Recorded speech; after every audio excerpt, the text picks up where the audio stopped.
त्याला भेटल्यापासून लिटरली माझी 2 नाटकं चालू झाली अचानकपणे आणि सर्वात मोठा क्रिटिक आणि सर्वात मोठा सपोर्टर हा तुमच्या घरीच बसलेला असतो कायमच. झी नाट्यगौरव पुरस्कार सोहळ्याच्या रेड कार्पेटवर मी आता आहे आणि पैज लागली होती की कोण सुंदर नटणार आहे आणि रुमानी जिंकली आहे. पण खूप स्वागत तुझं आणि खूप अभिनंदन.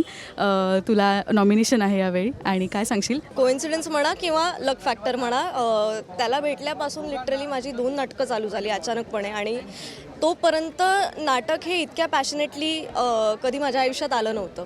पण एकाच वर्षामध्ये एक प्रायोगिक नाटक अलाईव्ह आणि लागली पैस हे कमर्शियल असं दोन्ही सुरू झालं आणि आज टचवूड म्हणजे इतका सुंदर ओकेजन आहे की दोन्हीला नॉमिनेशन मिळालं आहे. So yes, fingers crossed. ही पैज लावून मोकळी झाली आणि तू लेट लावलीस पण अच्छा.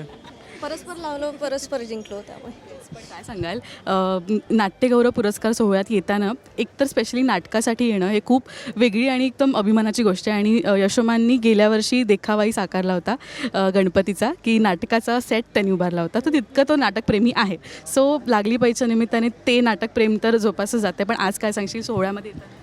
आज एकतर झी नाट्यगौरवला येऊन खूपच कमाल वाटते, कारण की मी खूप वर्षांनी झी नाट्यगौरवला येतो आहे. ह्याच्या आधी आलो होतो तेव्हा मी खूप लहान होतो, मी बाबांबरोबर यायचो आणि आज मी रेड कार्पेटवर बाबांबरोबर एंट्री घेतली. मला खूपच वेगळंच फिलिंग येते आणि ॲक्च्युली जेव्हा एकत्र अवॉर्ड फंक्शन व्हायचं ना तेव्हा मी आलो आहे, म्हणजे तेव्हा झी नाट्यगौरव चित्रगौरव असं झालेलं नव्हतं. सो नाट्यगौरवला खूप वर्षांनी आणि पहिल्यांदाच येतो. यशोमान, बाबा सर्वात मोठे क्रिटिक आहेत का तुझ्या कामाबद्दल?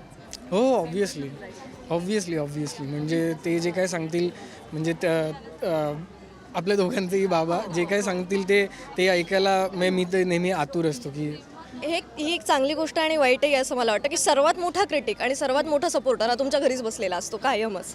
सो खूप छान योग आहे आणि नशिबाने इतकी वर्ष ते या इंडस्ट्रीमध्ये आहेत, त्यामुळे जी जाण आहे, जी समज आहे, तर आम्हा दोघांनाही इतका फायदा होतो त्याचा. संदीप सर ओरडले तर काय कवितेमध्ये ओरडतात की काय? नाही, बाबा खूप कमी ओरडतो, पण कवी असल्यामुळे आणि भाषेची इतकी छान पकड असल्यामुळे तो खूप मोजक्या शब्दात उत्तमरित्या त्याला काय म्हणायचं आहे ते व्यवस्थित पुरेपूर पोचवतो. त्याला फार बोलायची गरज पडत नाही. नाटकांच्या रिहर्सल्सला किंवा नाटक सादर करताना आपण एकत्र भेटतो, पण सोहळ्यांमध्ये येताना जरा एक वेगळा एक ऑरा असतो आपण घेऊन येतो. आज काय टीम म्हणून मज्जा येते. माझा तर फर्स्ट सगळा उत्सव आहे हा आणि या सगळ्यांनी मला खूप चांगलं सांभाळून घेतलं आहे, त्यामुळे मजा आहे.